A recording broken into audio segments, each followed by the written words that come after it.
Hello guys, welcome to my YouTube channel. My name is Harjeet Kaur. हम कर रहे हैं क्लास 7th की ज्योग्राफी की एनसीईआरटी, जिसमें आज हम शुरू करेंगे चैप्टर 7 जिसका नाम है human environment, settlement, transport and communication. कुछ सेटलमेंट्स के बारे में बात करेंगे, ट्रांसपोर्ट के मीन्स ऑफ ट्रांसपोर्टेशन कौन कौन से है, और कम्युनिकेशन की बात करेंगे।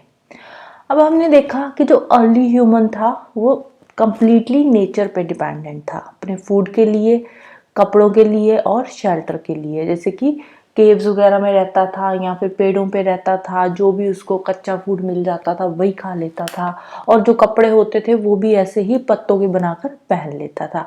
लेकिन धीरे धीरे टाइम के साथ उसने नई स्किल्स सीखी और उसने फूड ग्रो करना शुरू कर दिया। फूड ग्रो करना शुरू करा तो घर बनाने शुरू कर दिए, घर बनाने शुरू करे, फिर धीरे धीरे बेटर मीन्स ऑफ ट्रांसपोर्ट उसने डेवलप करा, better means of communication develop करा।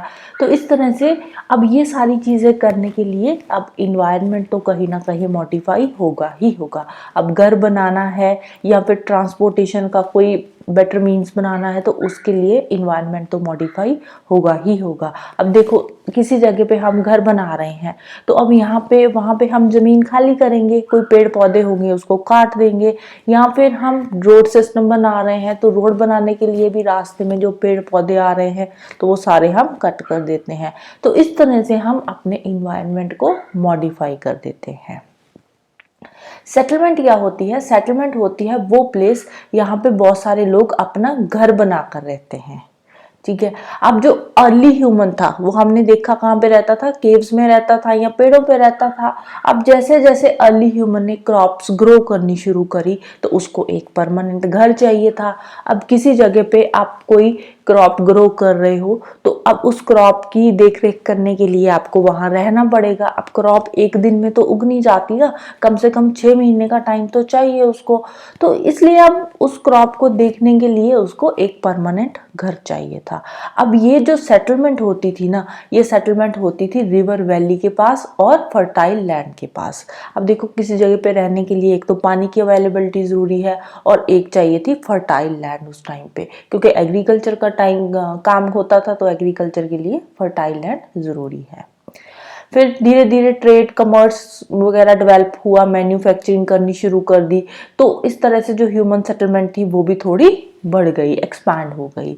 तो फिर बाद में जैसे ही सेटलमेंट खत्म हुई तो उसके बाद सिविलाइजेशन डेवलप हो गई। सिविलाइजेशन जो होती थी वो रिवर वैली के आसपास ही होती थी। जैसे एंशियंट हिस्ट्री में आप लोगों ने पढ़ा है कि जो सिविलाइजेशन होती है वो क्या होती है, किसी रिवर वैली के आसपास होती थी पहले। जैसे इंडस वैली सिविलाइजेशन इंडिया में रही है तो वो कहाँ पे थी, इंडस रिवर के आसपास थी। ऐसे ही वर्ल्ड की कुछ और सिविलाइजेशंस है, जैसे टिग्रिस हो गई, नाइल होगी, हवांगहो हो गई।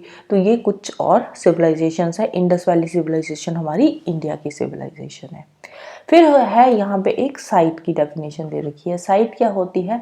साइट वो जगह होती है यहाँ पे बिल्डिंग या पूरी की पूरी एक सेटलमेंट डेवलप हुई है। ठीक है। जैसे कि अब आज की डेट में अगर हम बात करें, जो फ्लैट्स वगैरह बनते हैं, बड़ी बड़ी बिल्डिंग्स बना देते हैं, तो वो क्या है, एक साइट है।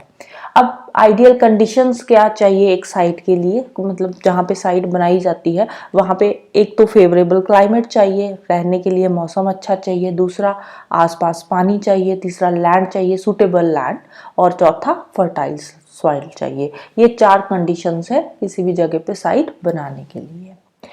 अब जो सेटलमेंट्स होती है ना, सेटलमेंट्स 2 तरह की होती है, एक होती है परमानेंट और एक होती है टेम्परेरी। अब टेम्परेरी सेटलमेंट कौन सी होती है? जहाँ पे लोग शॉर्ट टाइम के लिए रहते हैं, कुछ टाइम के लिए रहते हैं, फिर वहाँ से छोड़कर दूसरी जगह शिफ्ट हो जाते हैं। और temporary settlements usually deep forest में देखने को मिलती है, या हॉट एंड कोल्ड डेजर्ट्स में, या माउंटेन वगैरह में, वहाँ पे टेम्परेरी सेटलमेंट्स होती है। क्यों? क्योंकि वहाँ के जो लोग होते हैं ना, वो एक तो हंटिंग गैदरिंग का काम करते हैं, जैसे शिकार वगैरह करना, ठीक है, वैसा काम करते हैं, या फिर शिफ्टिंग कल्टीवेशन का वहाँ पे काम होता है। शिफ्टिंग कल्टीवेशन में क्या होता है, एक जगह पे जमीन लेते हैं, जमीन का टुकड़ा लेते हैं, वहाँ पे कुछ टाइम के लिए खेती करते हैं, जब वो लैंड इनफर्टाइल हो जाती है तो वहाँ पे मूव ऑन होकर दूसरी जगह चले जाते हैं। और तीसरा ट्रांसह्यूमेंस। ट्रांसह्यूमेंस क्या होता है? जो सीजनल शिफ्टिंग होती है, सीजनल माइग्रेशन होती है, एक पर्टिकुलर सीजन में एक जगह से दूसरी जगह चले जाते हैं। जैसे जो लोग गाय भैंस चराते हैं तो वो क्या करते हैं, जब पास्चर लैंड वहाँ पे ख़त्म हो जाती है, घास वगैरह ख़त्म हो जाती है, तो वो दूसरी जगह पे मूव ऑन हो जाते हैं। तो लेकिन आज की डेट में, ये तो पुराने ज़माने की बात कर रहे हैं, या अभी भी है कुछ जगह पे टेम्परेरी सेटलमेंट्स, लेकिन ज़्यादातर जो सेटलमेंट्स है ना आजकल, वो परमानेंट सेटलमेंट्स है। लोग अपने परमानेंट घर बना के एक जगह पे रहते हैं और वहीं पे फिर रहते रहते हैं बहुत सालों तक, 50 70 100 सालों तक वहीं पे रहते हैं। और ये जो परमानेंट सेटलमेंट होती है, वहाँ पे फिर लोग अपने परमानेंट घर बनाते हैं और वहीं पे रहते हैं। फिर नीचे एक स्टोरी दे रखी है, तो इसमें क्या इन्होंने बताया, मैरी का बर्थडे है तो उसने अपनी फ्रेंड को बताया, फ्रेंड्स को बुलाया, सारे फ्रेंड्स को बुलाया। तो उसकी एक फ्रेंड है गुरप्रीत, वो आने में थोड़ा लेट हो गई। जब वो आई तो देखा कि वो बहुत थकी हुई थी, कफिंग स्नीजिंग वगैरह कर रही थी। तो फिर उससे पूछा लेट आने का कारण, तो उसने बोला ट्रैफिक जैम बहुत ज़्यादा था शहर में। तो फिर जो मैरी की मदर है वो गुरप्रीत को बोलती है, कहती हाँ आजकल पोल्यूशन भी बहुत ज़्यादा हो रहा है। और फिर वहाँ पे एक और फ्रेंड था प्रसाद, वो अभी विलेज से आया था, वो ये सारी बातें सुन रहा है। तो फिर वो ये पूछता है, प्रसाद पूछता है कि इतना ट्रैफिक जैम क्यों होता है सिटीज़ में, पोल्यूशन क्यों होता है सिटीज़ में। फिर उसके पापा बताते हैं मैरी के कि जो सिटीज़ है ना, वहाँ पे व्हीकल्स बहुत ज़्यादा बढ़ रहे हैं, गाड़ियाँ बहुत ज़्यादा बढ़ रही है, डे बाय डे इंक्रीज़ हो रही है। ऊपर से पॉपुलेशन भी शहरों की इंक्रीज़ हो रही है, जिसकी वजह से जो पोल्यूशन है, ट्रैफिक जैम है, ऐसी चीज़ें बढ़ रही है। तो फिर वही मैरी पूछती है कि लोग शहरों में आ क्यों रहे हैं। फिर उसकी मदर बताती है कि बेटर एजुकेशन के लिए मूव कर रहे हैं, जॉब्स के लिए आ रहे हैं, मेडिकल फैसिलिटीज़ यहाँ पे अच्छी है, इसीलिए लोग मूव ऑन हो रहे हैं शहरों में। तो फिर वही बात आ गई कि अगर बहुत सारे लोग शहरों में आ जाएंगे तो वो रहेंगे कहाँ। तो वही फिर आ गया ना आगे कि वो स्लम्स बना लेते हैं, झुग्गी झोंपड़ियाँ जो होती है शहरों के आसपास, तो स्लम्स में रहते हैं। और जो स्लम्स वाला एरिया होता है बहुत ही कंजस्टेड सा एरिया होता है, अनहाइजेनिक कंडीशंस होती है, वैसे ही वहाँ पे लोग रह रहे हैं। ना वहाँ पे उनको प्रॉपर वाटर सप्लाई मिलती है, ना प्रॉपर पावर सप्लाई मिलती है, तो वो वैसे ही कंडीशंस में वहाँ पे अनहाइजेनिक कंडीशंस में रह रही है। तो फिर प्रसाद बोलता है, कहते नो डाउट जो हमारे गाँव हैं, हमारे विलेजेस वगैरह हैं, वहाँ पे बहुत बड़े बड़े सिनेमा हॉल्स नहीं है, बहुत बड़े बड़े स्कूल्स नहीं है, या अच्छे हॉस्पिटल नहीं है, बट स्टिल हमारे जो विलेजेस है वहाँ पे बहुत खुली जगह है, फ्रेश एयर है, जहाँ पे आप घूम फिर सकते हो। लेकिन कहता एक बार मेरे जो दादाजी थे वो बीमार हो गए, तो उसको हम फिर सिटी हॉस्पिटल में लेकर गए, क्योंकि गांव में हॉस्पिटल नहीं मिलते। तो ओवरऑल ये जो हमने स्टोरी पढ़ी है, इससे क्या पता चलता है, इससे पता चलता है कि दो तरह की सेटलमेंट्स है, एक तो हो गई रूरल और एक हो गई अर्बन। अब जो प्रसाद था वो कहाँ से आया था, रूरल एरिया से आया था, विलेज से आया था। अर्बन जो शहरों वाला एरिया हो गया। जो विलेज सेटलमेंट्स है उसी को रूरल सेटलमेंट बोलते हैं। जो विलेजेस है वहाँ पे ज़्यादातर लोग काम क्या करते हैं, एग्रीकल्चर का काम करते हैं, फिशिंग का काम करते हैं, फॉरेस्ट्री, क्राफ्ट वर्क, ट्रेडिंग, कुछ इस तरह के काम जो विलेजेस में होते हैं। जो रूरल सेटलमेंट होती है वो कम्पैक्ट भी होती है और स्कैटर्ड भी होती है। कम्पैक्ट मीन्स साथ साथ में घर होते हैं, एक फ्लैट लैंड होती है, ठीक है, वहाँ पे आसपास साथ साथ ही घर बने होते हैं, जैसे इस पिक्चर में है, ठीक है, साथ साथ सारे घर बने हुए हैं, ठीक है। ये क्या हो गई, कंपैक्ट सेटलमेंट। एक होती है स्कैटर्ड सेटलमेंट। स्कैटर्ड सेटलमेंट कहाँ पे होती है, स्कैटर्ड सेटलमेंट होती है मतलब बहुत दूर दूर घर है, जैसे 7.3 में यहाँ पे दे रखा है, दूर दूर घर है, यहाँ पे घर दिख रहा है, फिर यहाँ पे 2-3 घर है, फिर इस साइड एक घर हो गया, तो बहुत दूर दूर घर होते हैं। तो जो स्कैटर्ड सेटलमेंट है वो माउंटेन्स वगैरह में होती है, या थिक फॉरेस्ट में, या फिर जहाँ पे क्लाइमेट बहुत ज़्यादा एक्सट्रीम है, जैसे पोलर रीजन हो गए, तो वहाँ पे जो सेटलमेंट है वो स्कैटर्ड होती है। रूरल एरिया में लोग अपने इन्वायरमेंट के अकॉर्डिंग घर बनाते हैं, जो वहाँ का इन्वायरमेंट होता है उसी हिसाब से घर बन जाते हैं।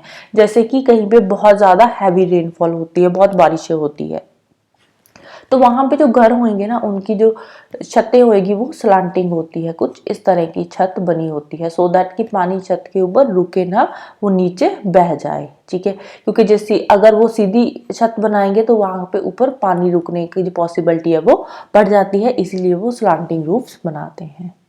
जहाँ पे रेनी सीजन में पानी बहुत ज़्यादा इकट्ठा हो जाता है, तो वहाँ पे वो घर बनाते हैं थोड़े रेज्ड प्लेटफॉर्म पे, जिसको बोलते हैं स्टिल्ट्स, जैसे यहाँ पे इस पिक्चर में दिख रहा है, ठीक है, ये रेज्ड प्लेटफॉर्म है सॉरी, नीचे नहीं इन्होंने घर बनाए हुए, थोड़ा लैंड ऊपर बनाए हुए, थोड़ा नीचे प्लेटफॉर्म सा बनाया हुआ है, फिर उसके ऊपर उन्होंने घर बनाए हुए हैं।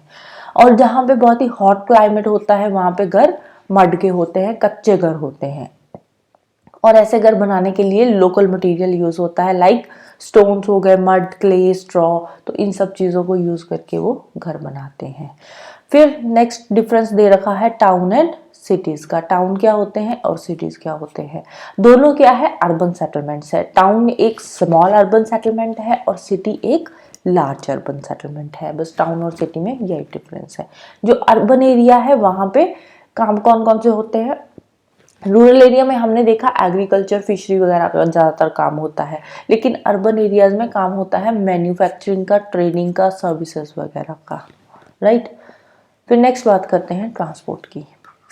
तो यहाँ पे एक इन्होंने ये पिक्चर दे रखी है। ये पिक्चर किस चीज़ की है, ये है इग्लू, ठीक है। इग्लू कहाँ पे होता है, इग्लू बनता है यहाँ पे बहुत ज़्यादा बर्फ़ पड़ती हो, जैसे कि अपना पोल्स वाला एरिया हो गया, तो पोल्स में लोग इग्लू बना लेते हैं। पोल्स में वैसे पॉपुलेशन इतनी ज़्यादा है नहीं है, स्कैटर्ड पॉपुलेशन है, तो स्कैटर्ड सेटलमेंट है, लेकिन वहाँ पे जो इक्के दुक्के लोग रहते हैं ना, वो इग्लू बनाकर रहते हैं। इग्लू मीन्स बर्फ़ का घर बनाकर उसमें रहते हैं।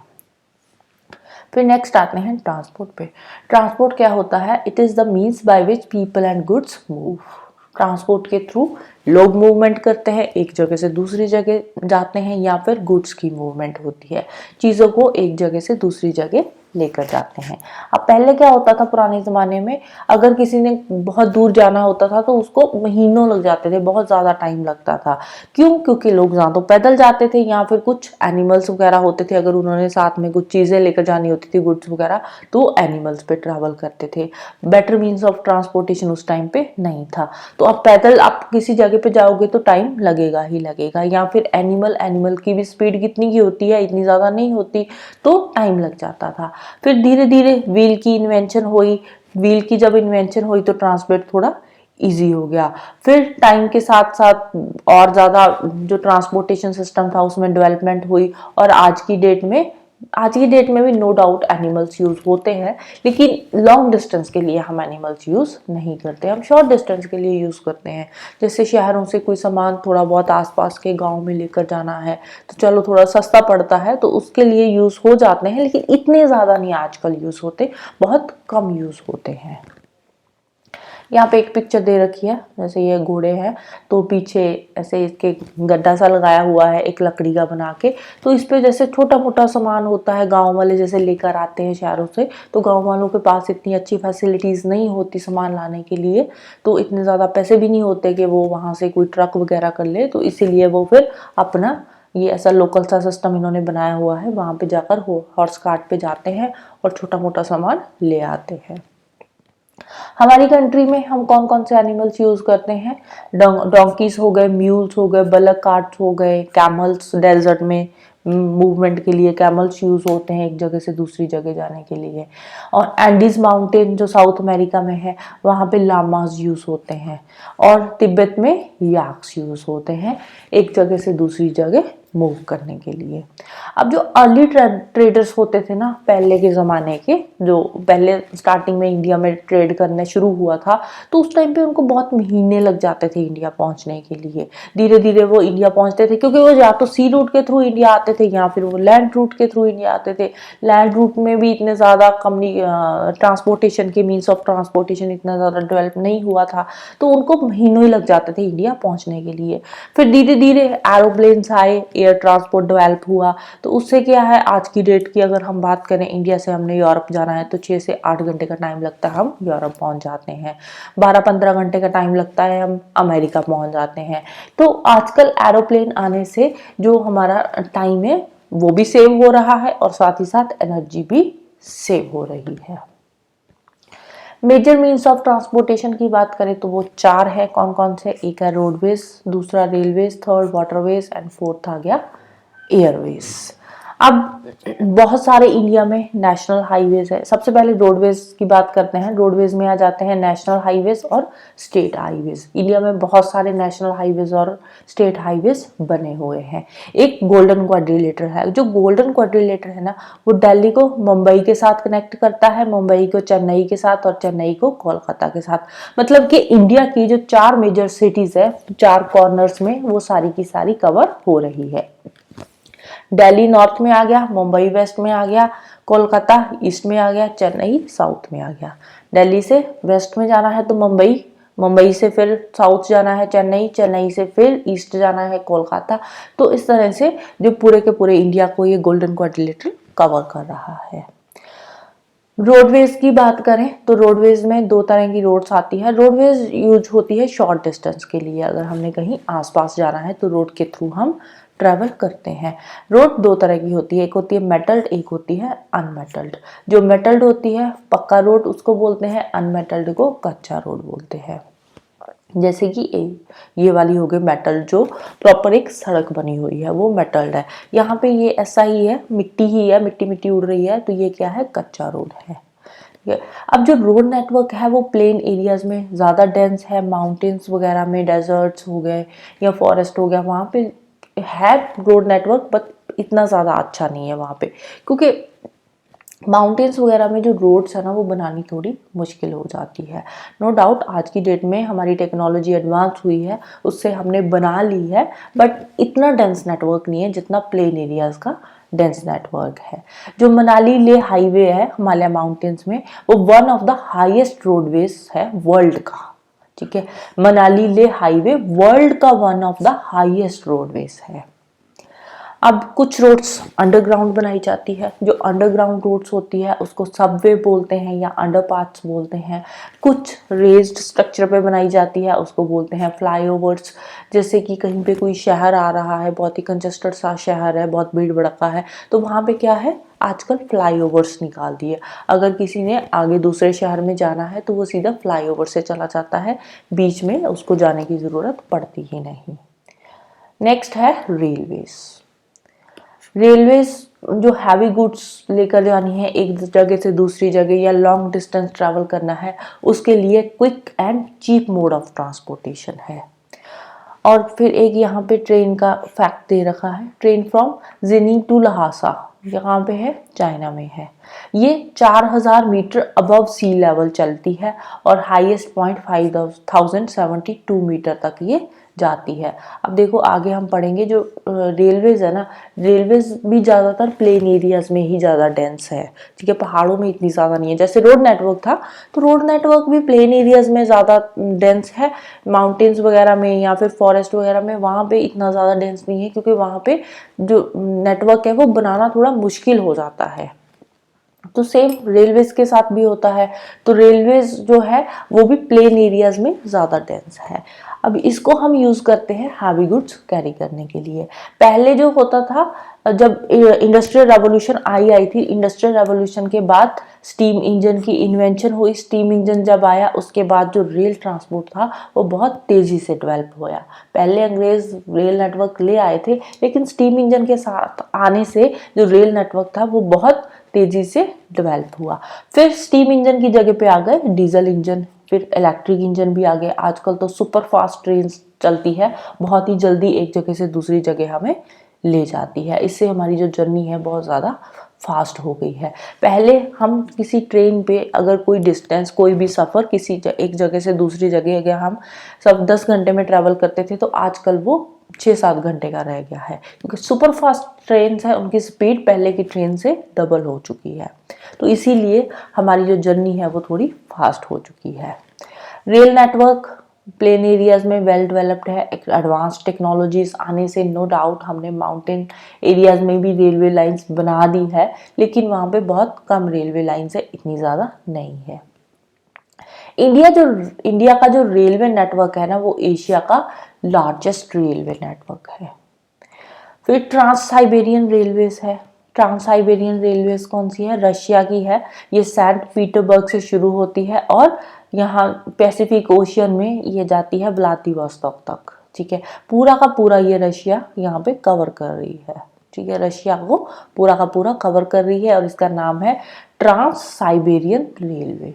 ठीक है, इंपॉर्टेंट हो जाती है information exam point of view से। ट्रांस साइबेरियन रेलवे सबसे लॉन्गेस्ट रेलवे सिस्टम है, वर्ल्ड का लॉन्गेस्ट रेलवे सिस्टम है और ये सैंट पीटरबर्ग से शुरू होता है और व्लादिवोस्तोक तक जाता है। नेक्स्ट बात करते हैं वाटरवेज की। अब जो सबसे पहले वाटरवेज से ही ट्रांसपोर्टेशन शुरू हुई थी, ठीक है, जो लॉन्ग डिस्टेंस में लोग जाते थे, जैसे कोलंबस वगैरह इंडिया आया था तो वो वाटरवेज के थ्रू ही इंडिया में पहुंचा था। तो वाटरवेज जो है वो हैवी और बल्कि गुड्स के लिए चीपेस्ट मोड ऑफ ट्रांसपोर्ट है, लॉन्ग डिस्टेंस के लिए भी चीपेस्ट मोड ऑफ ट्रांसपोर्ट है। वाटरवेज दो तरह के होते हैं, एक इनलैंड वाटरवेज है और दूसरा है सी रूट्स। जो इनलैंड वाटरवेज में जो नेविगेबल रिवर्स है, लेक्स है, वो आ जाती है। इंडिया की कुछ बात करें तो इंडिया में जो गंगा ब्रह्मपुत्रा रिवर सिस्टम है वो इनलैंड वाटरवेज में आता है, वन ऑफ द लार्जेस्ट है इंडिया का। तो इसके अलावा वर्ल्ड की नॉर्थ अमेरिका में ग्रेट लेक्स है, ग्रेट लेक्स के थ्रू मूवमेंट होती है चीज़ों की। अफ्रीका में रिवर नाइल है तो नाइल के थ्रू एक जगह से दूसरी जगह चीज़ें जाती है, क्योंकि जो बड़ी बड़ी रिवर्स है ना उसके थ्रू मूवमेंट ईजी हो जाती है चीज़ों की। फिर कुछ सी रूट्स आ गए, ओशियानिक रूट्स आ गए, जिसके थ्रू एक कंट्री से दूसरे कंट्री के साथ ट्रेड शुरू हो गया, ट्रेड रूट्स आ गए, गुड्स को एक कंट्री से दूसरी कंट्री ले जाने लगे। और ये वाले जो सी रूट्स हैं या ओशियानिक रूट्स है ये कनेक्ट होते हैं पोर्ट्स के थ्रू।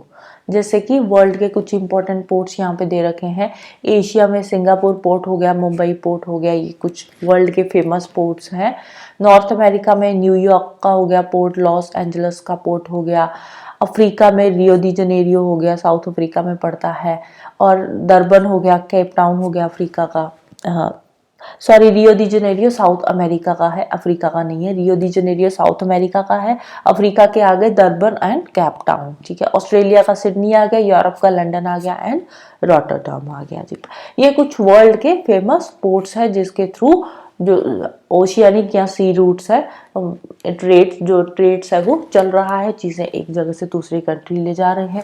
अब ऐसे नहीं है कि कोई चीज़ है जैसे इंडिया में कोई ट्रांसपोर्टेशन का काम हो रहा है तो इंडिया में वो कहीं पे भी आकर अपना लोडिंग अनलोडिंग का काम कर लेंगे, ऐसा नहीं होता।